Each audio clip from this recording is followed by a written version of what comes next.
The Rock Springs exit on Highway 117 in Arizona is located on the south end of Black Canyon City, which is 30 brief minutes from jobs and shopping in the Tramonto and Anthem area. This development site is located 30 miles north of the TSMC Microchip Factory, located on the nexus of Loop 303 and the Interstate 17 Employment Corridor. This highway frontage site is 3 contiguous sites totaling 32 sprawling acres. The property sits at the foothills of the towering Bradshaw Mountains and Agua Fria National Monument, which makes for magical sunrises and glowing sunsets. There are 2 zoning classifications for these locations, R1-L18 and C2. The jurisdiction is Yavapai County, which shows the area as a commercial or employment district.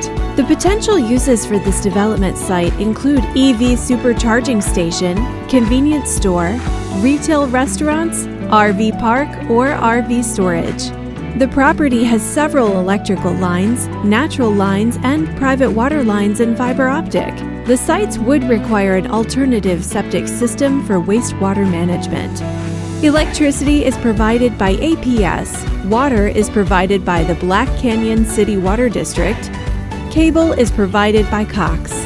The site is generally flat with some slight slope for drainage, and soil in the area is solid with mixtures of caliche and dense aggregate. The properties are bounded by 3 roads with the annual average daily traffic ranging from 1,000 on Old Black Canyon Highway, 1,800 on Mud Springs Road, and up to 44,700 on Highway 17. Interstate 17 is currently under construction to add additional driving lanes on the interior alignment of the highway. The neighboring properties include the library, post office, doctor's office, and fire department. Nearby Rock Springs Restaurant is proposing to build an RV park with 100 spaces and 100 manufactured homes. On the north end of town, next to Shalene's Restaurant, another development is proposing to build a hotel and convenience store.